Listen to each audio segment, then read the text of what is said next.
I have a repo and I'm low credit. It's worth like $5,000. Okay. What were you hoping for to close the deal? 15. I'm so tired of paying my credit card bill every month. Today's video starts out with a guy who's already had a car repossessed and now wants to finance another one to build his credit. Because when debt ruins your credit the first time, the obvious solution is more debt. I've been watching like a lot of your TikToks. All right. I have a repo and I'm low credit. I was looking at a 2023 Chevy 2500. Okay. But the bank wanted like $9,000 down. That's Yeah. not going to happen. I really don't care what I get in as long as it's four-wheel drive. I can do a low down payment, drive it for a year to help build my credit back up. Do you have a trade? I do, but the issue is it's in my brother's name. And would he go on the loan with you?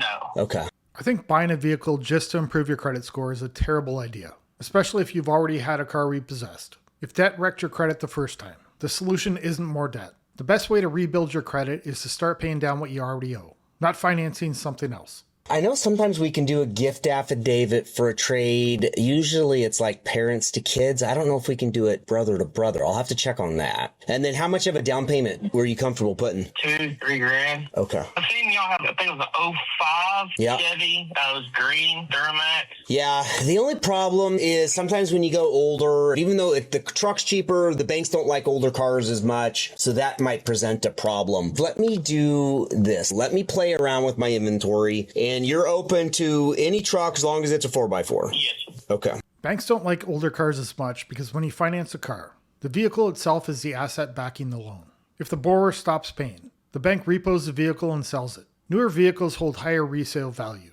They're easier to sell at auction, and they're able to recover more of the loan balance. I hear I'm famous in India. I gotta go visit. You should. How long have you had it? Almost 2 years. Pretty rough, man. Tires are good. A lot of damage on the car. Yeah, she's rough. Used and abused. I'm just leaving the country. You going back home? Yeah. All the for Indians are some leaving. time. Please I'll come leave. back, definitely. All right. Inside it's pretty clean. Let's take a look. Yeah, you see it's all oil. Where's it leaking from? It's from the valve covers. How much do you owe on it? 13,000. It's worth like $5,000. Okay. What were you hoping for to close the deal? 15. He owes $13,000 on a $5,000 car and wants $15,000. So the plan here is to sell the car, sell the negative equity with it, and hopefully walk away with a few $1,000s in his pocket. You want $15,000? Anything else you want? No. You can go buy them retail for like $11,000, $12,000. No leaks, no damage, no nothing. Okay. You have damage everywhere. Cracks here. Pieces of the bumper are missing. Look at this.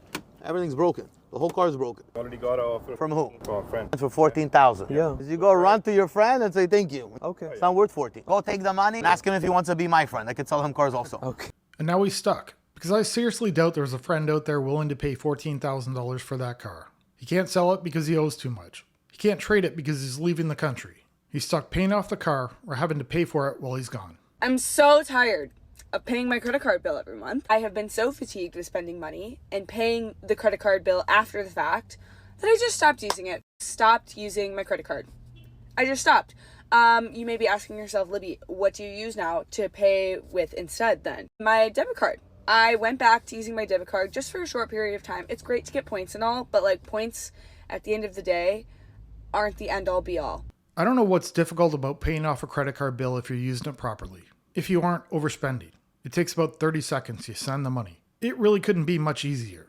So use your debit card if you're feeling a little bit fatigued and fed up with using your credit card. And let me tell you, it has made such a difference in the way that I think about my spending now, because, you know, when you're using a credit card, you're borrowing money to make those purchases, versus now when I go to like get gas, for example, like what I'm doing right now with my debit card, I'm like, oh dang, this money like is actually coming out of my account. If a credit card feels like you're not spending your own money, you probably shouldn't be using credit. For myself, it feels the exact same way as using debit or cash. I really don't think too much about the points, but it's a nice little bonus. Of course, if you aren't paying it off every month, the points mean nothing. It sounds so silly, but just that simple switch of going back to using your debit card for a short period of time, like try it out for a couple of weeks, makes such a big difference. And I actually feel way less stressed too, because rather than seeing that credit card bill go up and being like, oh my God, how am I going to pay for this credit card bill? I'm just using my real money that I actually have. What a concept! If it works for her, that's great, but I wouldn't do it. When you use your debit card, you're putting direct access to your bank account into every payment terminal you use. If that card gets compromised, the money comes straight out of your account. With a credit card, it's the bank's money, which means you usually get stronger fraud protection. and your actual cash isn't immediately drained while the bank sorts it out. In school, they never teach you the important stuff that you really need to know in life to get through it.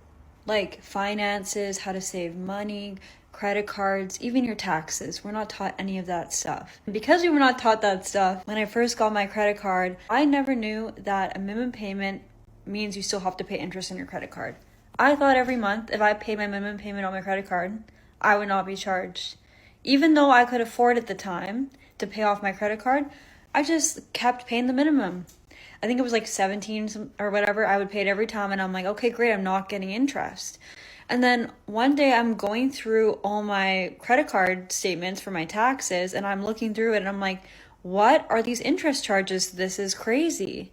Most people not only don't know how credit card companies charge interest, but don't know what percentage they're being charged. It's something that definitely should be taught. It should be a requirement. If more people fully understood it, they'd probably think twice before overspending. So I go to my mom and I'm complaining about it. I'm like, I don't know why they're charging me. I paid the minimum. She said, Lexi, just because you've paid the minimum payment on your credit card, you're still getting charged interest from the total amount that you owe. If everybody just paid the minimum on their credit cards would not make any money. I had no idea. So for a year straight, even though I could have paid it off, I just kept the balance because my brother owed me money and I was like, well, I'll just pay the minimum and then I won't be charged interest. Little do you know, you do get charged. And I know you're probably looking at me and you're thinking, yeah, you're a dumb blonde for not knowing this, but genuinely, I am just saying this right now. We aren't taught this shit in school. It's important to know these things. So I'm just forewarning people that may not know. Not everyone knows this stuff. If I would have known this when I was younger, I doubt I would have got myself into debt in the first place. I could have saved myself years of struggling to make payments. And instead of handing over my paycheck, I could have been saving and investing instead. I can promise you that don't just pay the minimum because you'll be charged interest on top. You have to pay the full thing off if you don't want interest. What I ended up doing was I called my credit card company and I explained. I had no idea. This was new to me. I just got a credit card. I went through all the payments and I was like, I've never owed money before on my credit card. I just did from this trip and my brother owed me money. I explained my whole reasoning and they actually took off the interest for that whole year for me, which was so kind of them. So I just am letting people know now, especially younger people fresh out of school, if you don't know that, now you know. So be careful. Some people might not know that you can call your credit card company and ask them to lower the interest rate. It's not guaranteed, but if you've been making payments on time, sometimes they'll reduce it. Credit card companies might be willing to lower the rate a bit and keep you as a paying customer, then push you to the point where you stop paying altogether. Guys, I just paid off my credit card, which is absolutely crazy.